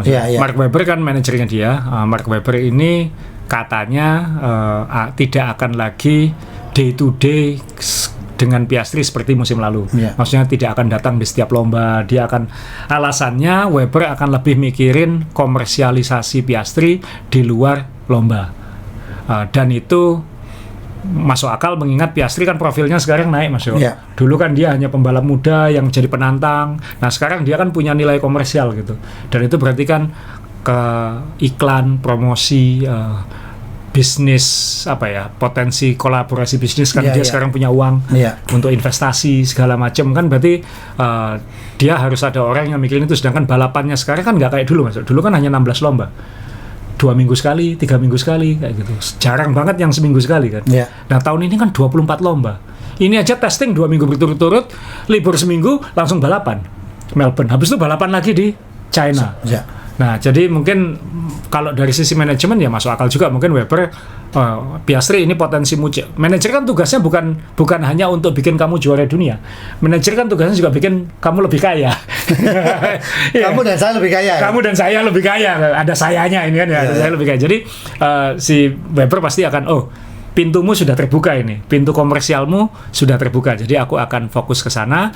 Nanti mungkin anak buahku, asistenku akan dampingi kamu day to day. Kan percuma juga. Kita kan sering ketemu ya, dulu pembalap Indonesia kita kenal manajernya kan, dia kan ya di paddock aja gitu, maksudnya dia nggak di garasi, dia nggak jadi mungkin ya mungkin Weber bilang daripada waktuku habis di sana lebih baik aku di luar. Toh bisa Zoom, bisa telepon, bisa video call, nggak kayak dulu kan Mas Yo. Iya, betul. Ya mungkin itu wajar aja. Jadi saya sih nggak terlalu pusing soal itu, apalagi sama-sama orang Australia. Jadi nggak akan lari kemana kan.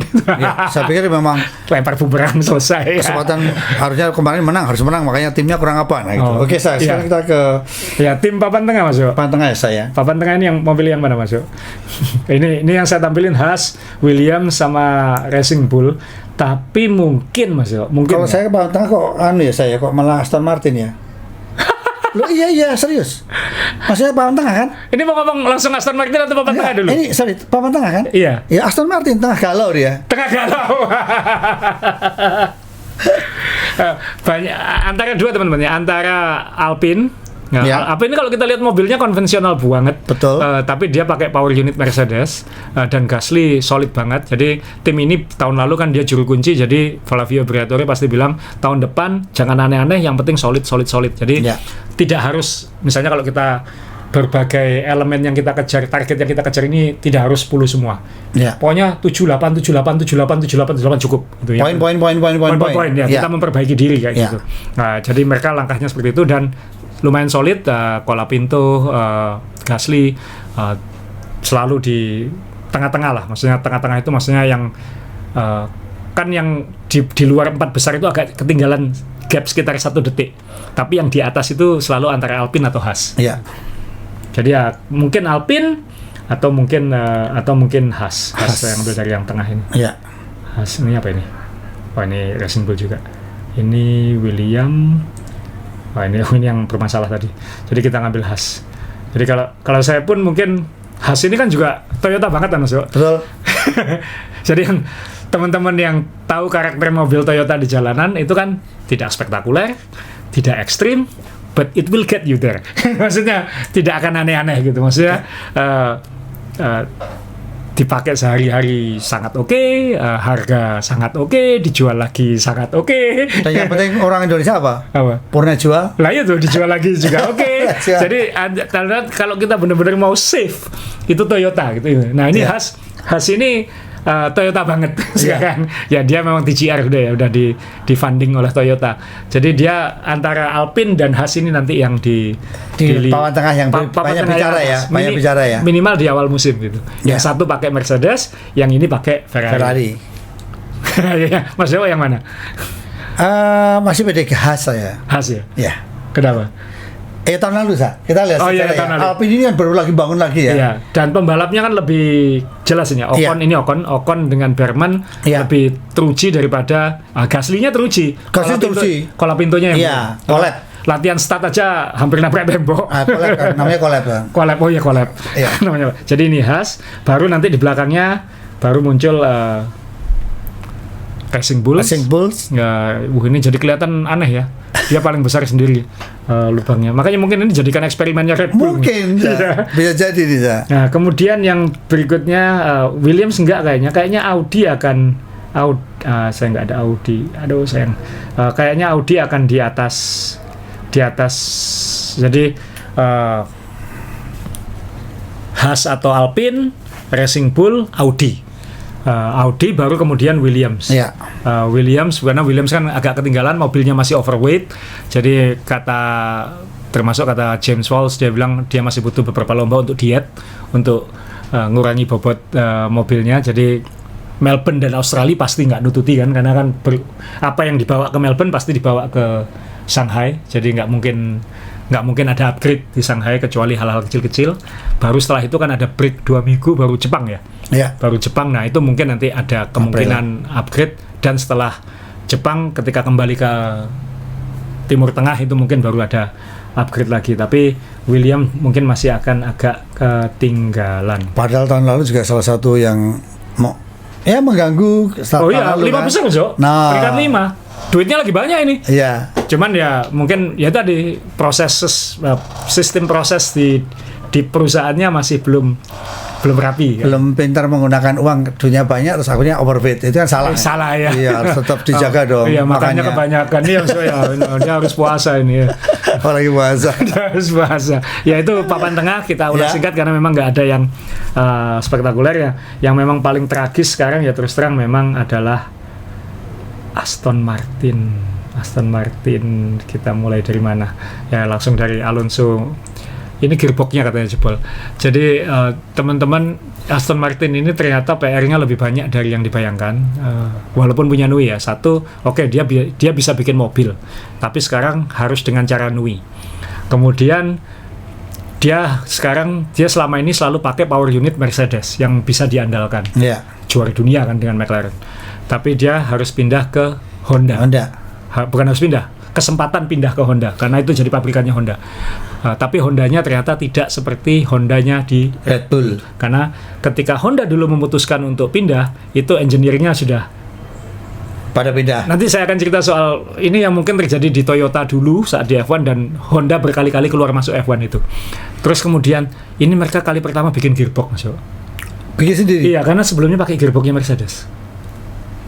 Nah itu. Ini bukan gearboxnya Honda? Bukan, Aston Martin yang bikin pasti. Jadi dia harus banyak komponen besar baru yang harus dia buat sendiri dan itu multi efeknya besar sekali. Ini gambar power unit Honda, saya nggak tahu ini yang benar atau tidak. Kemudian ini ada foto kayak setengah-setengah spy shot gitu saya dapat dari sosmed waktu di Bahrain. Lihat ini benar-benar nyui banget, size zero, harus rapet ngikuti bentuk dalamnya. Jadi sampai radiator pun harus melekuk-lekuk masuk. Gila ya. Gila ini.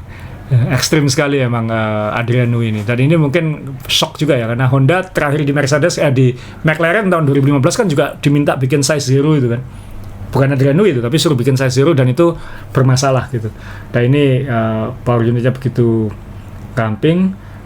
Dan kalau lihat mobilnya sebenarnya kan ya proper ya. Maksudnya kalau kita bandingin, saya bandingin dengan yang gampang dengan Alpine tadi mana ini misalnya. Ini kan kayak lakuannya kayak ya udah pokoknya cukup ruangan ya di dalam sini. Yeah. Di dalam setpot ruangannya cukup. Ini benjolannya pokoknya ada rongga ya, jangan aneh-aneh. Bentuknya juga lekuknya jangan aneh-aneh ya. Lalu kita lihat Aston Martin yang dengan detail grillnya, dengan tekuk-tekuannya, dengan benjolan-benjolannya ini kan mobil yang advance gitu masuk. Mobil advance. Cuman ya dengan segala masalahnya gitu. Nah, saat ini memang paling gampang nyalahkan Honda bahwa masalahnya ini muncul dari Honda. Paling gampang, tapi sebenarnya kan ini masalah integrasi semua ya.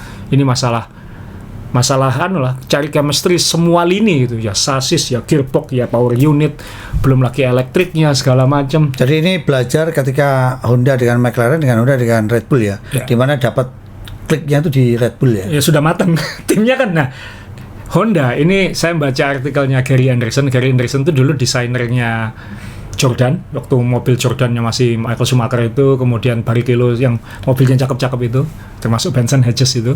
Nah, dia kan sekarang jadi analis di The Race. Dia itu bilang pengalaman dia waktu kerja dengan Honda, karena Jordan pernah pakai Honda Mas. Ya, tahun 98 ya, Jordan Mugen Honda. Oh, Mugen Honda. Karena waktu itu pakai branding Mugen ya. Iya, betul. Nah, kayak TGR-nya Toyota. Ya. Nah, waktu itu dia bilang Honda ini yang terjun itu beda dengan Honda yang sebelumnya di F1 dia bilang.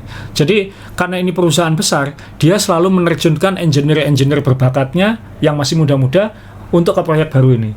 Jadi saya harus deal dengan orang-orang yang baru kenal F1 ya saat ditugaskan di bikin mesin F1 itu. Ya. Jadi dan kalau lihat foto ini kan muda-muda Mas. Ini muda kayak gitu. Ini kan bukan senior-seniornya gitu. Nah, misalnya di Honda, di McLaren dulu ada Osamu Goto, ketika di Jordan kan sudah nggak ada dia. Jadi selalu punya budaya menerjunkan engineer baru, ketika tugasnya selesai mereka ditugaskan ke divisi lain. Kemudian nanti ketika dia kembali lagi harus pakai orang baru lagi. Nah, Gary Anderson merasa ini yang terjadi di Aston Martin sekarang. Karena orang-orang yang kemarin sukses dengan mesin dari McLaren ke Aston Martin itu sudah pindah tugas atau sudah keluar, sehingga dikasih orang-orang baru. Nah ini yang tapi kata Gary Anderson ini juga positif. Kenapa? Mereka ini kalau sudah klik mereka ini orang-orang paling berbakat gitu ya. Iya. Engineer muda paling pinternya Honda ini yang diturunkan. Iya. Cuman belum pengalaman gitu aja. Betul. Termasuk katanya soal selain mudah-mudahan ini juga ada masalah birokrasi komunikasi katanya. Jadi dulu dia bilang saya itu harus terbang 4 kali ke Sakura, ke Jepang, ke pabriknya Honda. 4 kali hanya untuk meeting 1 hari, terbang lagi, balik lagi meeting 1 hari, terbang lagi, untuk meyakinkan mereka ini yang harus dikejar katanya. Jadi karena mereka punya cara kerjanya sendiri, budaya kerja yang berbeda. Ya, seperti orang Italia kan, Ferrari kan. Nah itu apakah itu terjadi juga di Aston Martin? Gary Anderson merasa ya ini yang terjadi di Aston Martin saat ini. Nah kalau lihat foto ini kan, oh iya ini yang muda-muda lagi diturunkan gitu. Tapi Honda sendiri juga kan tidak pernah mereka kan selalu gentleman gitu. Mereka ini kan siklusnya selalu terjadi kayak gitu. Datang hancur menang kayak gitu. Kecuali datang kalah ganti nama jadi Brown menang itu aja yang beda. Nah ini Honda sampai ada statement, ini Shintaro Orihara, ini general manager sama chief engineer-nya Honda yang di Lintas sekarang. Jadi sekarang satu hal yang pasti yang kita belajar dari tes ini adalah kita sekarang mencari solusi bersama di Silverstone, Sakura dan Milton Keynes. Kok Milton Keynes ya? Ya Silverstone itu kan operasionalnya Aston Martin. Iya. Jadi ini benar-benar mereka sedang bekerja untuk memaksimalkan. Jadi mereka tidak mengelak, mereka akan simulasi. Yang seru waktu mereka hari terakhir testing di Bahrain kan hanya 6 lap. Itu pun hanya in lap out lap. Jadi nggak ada waktunya. Keluar pit, masuk pit, keluar pit, masuk pit, 6 lap selesai tugas gitu. Jadi itu katanya itu untuk konfirmasi. Jadi karena mereka kekurangan komponen, jadi simulasi di Sakura sama di tempat lain itu yang bekerja, lalu dikonfirmasinya dengan in lap out lap itu. In lap out lap itu untuk mengkonversi data virtual. Nah itu yang mereka lakukan. Jadi apakah ini berarti Aston Martin akan kedodoran dan lain? Most likely iya. Jadi katanya sempat Adrian Newey nyeletuk ketika tim lain bisa mengoptimalkan 350 kW-nya elektrik, kita nyampe 250 aja enggak, katanya kayak gitu. Jadi kalau dengar kayak gitu kan, ini kan 4 detik lebih pelan kan ya. Iya. Jadi ya itu masih aman dari 107%, tapi ya dia akan di overlap di setengah lomba. Jadi dan ya kalau itu dia sampai setengah lomba. Iya. Karena dia belum long run, dia belum simulasi lomba sama sekali. Betul. Nah ini, tapi kalau kita lihat mobilnya, cakep. Ini salah satu mobil paling cakep. Ini yang ketika gills-nya ditutup ya, mungkin pas malam ini ya. Jadi sudah lebih dingin, jadi ditutup. Dan lihat ini, high rake kan, Adrian Newey banget Mas Yo. Jadi yang belakang jarak ke tanahnya lebih tinggi daripada yang di depan. Ini kan Red Bull zaman Newey banget tuh. Iya. Ya ini Aston Martin, nggak tahu nanti Mbah Newey bisa menemukan solusi atau tidak. Masih punya energi untuk itu atau tidak, ya body language-nya di paddock-nya sih nggak bagus semua. Kalau Mas Yo bilang gimana ini? Saya optimis ya. Ya ini kan kuncinya di Honda ya. Jadi saya pikir juga Formula One apapun bisa terjadi kan. Iya. Ini kan sekarang Honda juga fokusnya cuma satu tim. Iya. Oh ya, fokus. Iya kan, fokusnya cuma satu tim, dan saya rasa ini kesempatan, apalagi sekarang Toyota juga sudah mulai bermain-main. Jadi panas pasti. Panas juga. Pasti panas. Ya itu yang dibilang sama Gary Anderson. Tapi jangan salah, mereka kalau sudah klik, mereka itu powerful banget katanya Honda ini. Iya. Jadi cuman mereka selalu butuh waktu. Dia bilang kayak selalu butuh waktu. Nah ini yang berarti dia turbonya gede nih, butuh pemanasan. Butuh pemanasan lebih dari 10 detik ya. Jadi ya yang pasti kan cakep sekali ya saya. Cakep banget mobil ini Mas. Ini mobil paling bagus di F1 2026 menurut saya. Dari sisi detail dan ini diginikan. Kan kita episode minggu lalu bahas bagaimana suspensinya dibengkokkan begitu jauh. Wah, inovatif banget mobilnya. Cuman ya mungkin terlalu advance untuk dirinya sendiri kayak gitu. Nah, berarti kan sekarang kita tinggal menuju ke Melbourne dan ya kita tunggu. Kayak minggu depan kita izin Mas, saya minggu depan ke Melbourne. Oh, ke Melbourne sah? Iya. Sama jalan sah. Mohon maaf nggak bisa ngajak. Ini saya diundang oleh pemerintah Victoria. Jadi hebatnya pemerintah Australia ini adalah saat F1-nya kan tanggal 6 sampai 8. tanggal 3 sampai 5 itu ada semacam sport summit gitu. Ya, jadi ada kayak pertemuan orang-orang olahraga ya. internasional gitu. Jadi kami dari DBL Indonesia, perusahaan saya. Basket. DBL kan basket. Bisa basket, ada sepak bola ya. Sepak bola dan lain-lain. Ada sepeda juga, kamu juga bisa juga ya itu ya. Jadi kita diundang untuk ikut berpartisipasi di sport summit. Ini seperti aneh saya. Jadi hebatnya mereka itu menjual olahraga ini kayak tukar pengalaman, tukar pindah istilahnya kalau bukan hanya itu. Yang hebat menurut saya ini networking, Mas Yo. Jadi mereka memfasilitasi bukan sekedar bertukar pengalaman dan kemampuan ya, karena kan tim saya juga dikasih pelatihan juga di sana, tapi mereka juga mengenalkan secara networking. Jadi saya akan dikenalkan dengan misalnya pemilik klub sepak bola di sana, dengan federasi basket di sana, dengan pelaku industri sepeda di sana. Jadi saya akan ditemukan dengan mereka itu semua. Termasuk itu sepeda yang dulu kita datangin yang di las-las itu. Baum. Enggak, dia terlalu kecil. Ini yang level industrinya. Yang masalnya. Jadi kan ini sama aja. Jadi dia menjual. Nanti kan kamu kerjasama. Iya. Kalau nanti kita kayak kemitraan gitu kan, kayak sister city ya. Jadi kayak secara nanti akan ada impact ekonominya. Iya. Karena impact ekonominya bukan sekedar orang datang untuk beli tiket, beli hotel, nonton F1, tapi juga ada pelaku industri yang datang lalu punya hubungan bisnis dengan pengusaha di Australia. Ya, seperti tahun lalu kan Persebaya main di Australia. Kan Bonek juga ikut pada ikut juga. Ini kan ekonomi kan. Ya, dan tahun ini Australia akan main ke Surabaya, berarti nanti banyak orang Australia datang ke itu Surabaya. Kan ekonomi sebenarnya. Itu kan impact ekonomi kayak gitu. Jadi ini hebatnya. Saya dulu pernah diundang ke Australia, tapi saya baru memahami, saya sudah mungkin lebih dari 10 kali ke F1 di Melbourne sebelum pandemi. Cuman baru kali ini saya datang sebagai undangan pemerintah. Selamat jalan-jalan sukses. Nanti saya akan bawa oleh-oleh untuk dikuiskan dan nanti Mas Yo mau apa tinggal WA aja mau yang mana. Waduh. Tapi nanti kita ke lomba yang lain, Mas Yo. Indy 500 tetap terbuka, Mas Yo. Tidak, saya sudah membatasi, sudah tua saya. Ngomong soal Australia teman-teman, dan kita ngomong yang mengundang saya kan pemerintah Victoria. Betul. Australia ini kan saling sesama negara bagiannya bersaing. Jadi teman-teman yang penggemar MotoGP udah tahu kan bahwa Adelaide merebut MotoGP dari Melbourne. Phillip Island kan di Melbourne, Mas. Phillip Island di Melbourne ya? Dekat Melbourne ya. Phillip Island itu di Victoria. Saya pikir beda, enggak ya? Karena itu kan pantai ya. Itu di Victoria, wilayah Victoria. Iya, sekarang direbut, diambil oleh Adelaide. Ini Adelaide tanda kutip membalas ketika Melbourne dulu merebut F1 dari Adelaide ke Melbourne. Karena dulu F1 kan di Adelaide zaman Senna, Schumacher itu. Jadi ini tidak diintervensi oleh pemerintah pusat ya? Enggak. Silakan selama itu fair. Untuk kesejahteraan wargamu ya. Dan ini akan jadi balapan street circuit MotoGP pertama. Gimana itu ngaturnya nanti? Tapi saya tahu ada taman besar banget di Adelaide karena saya dulu saya sering nonton balap sepeda di sana. Ada Tour Down Under kan. Kayak F1-nya balap sepeda kan ada di Adelaide. Dan mereka akan mengubah taman ini jadi sirkuit MotoGP di tengah kota. Dan kotanya kan Adelaide itu kan kayak Texasnya Australia. Jadi saya agak suka. Jadi balapan di jalan yang baru pertama kali mungkin ya saya. Iya. Karena kan jalannya kan berarti kan harus lebar, karena kalau dia melebar kan kesungkur bukan langsung kena pohon kan. Oh ya ini lihat sirkuitnya nih. Tahun 2027 teman-teman ya, tahun depan. Gila ya. Ini kan ini banyak kafe-kafe sih di sini. Cuman ini taman di selatan, kalau nggak salah di selatan kota ya. Jadi ini saya 3 kali saya ke Adelaide tapi sepedaan. Jadi ini nanti siapa tahu kan. Walaupun kita bukan fokus MotoGP tapi kan asik juga, Mas. Karena saya kalau kayak Adelaide saya pasti bawa sepeda karena ini asik buat sepedaan perbukitan. Oh ya, tapi juga kita selamat ya. Kita ada pembalap muda yang di kemarin ya Superbike 600 ya. Itu jadi juara. Sama ada yang di karting juga. Oke juga itu.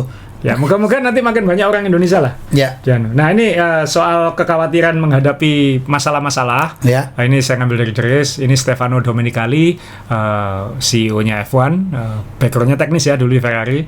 Dia bilang, saya tidak memahami kenapa sih semuanya ini serba panik. Balapannya akan luar biasa, akan banyak action, dan itu yang paling penting. Kita semua harus tenang untuk menghadapi musim 2026. Yang heboh-heboh itu nggak ngerti F1 gitu. Ya kita aja jadi banyak bahan omongan teman ya.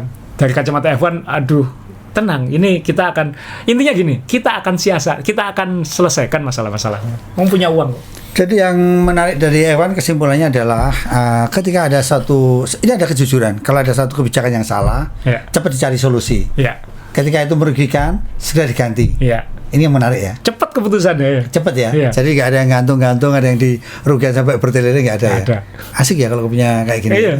Karena kepentingannya jelas untuk memakmurkan warga F1.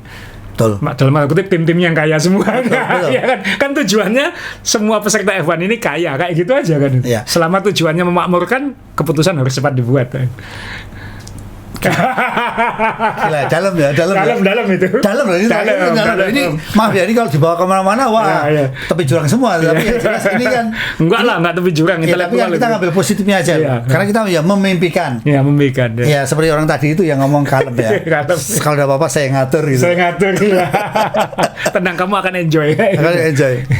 Teman-teman terima kasih dan Asa selamat jalan juga karena apa yang kita tunggu adalah oleh-olehnya. Minggu depan masih ada podcast. Kita masih habis podcast saya langsung ke bandara. Yang jelas kan saya juga cukup senang karena ada wakil dari Main Balap yang bisa melihat secara langsung. Karena apa? Kita ini udah malas ke sirkuit tapi memang harus ke sirkuit sekarang ini. Itu kan. Karena baru masuk. Karena baru. Betul. Sekali lagi terima kasih teman-teman. Sekali lagi selamat. Oh ini sekalian ngabuburit ini ya. Ngabuburit. Sebentar lagi. Kalau Anda nontonnya premier ini sebentar lagi ya. Iya, jadi selamat menunggu buka puasa dan semoga puasa Anda diterima oleh Allah Subhanahu wa taala. Jadilah orang yang berkah di dunia ini. Jadi IBM masuk ya, bukan HP. Terima kasih. Terima kasih.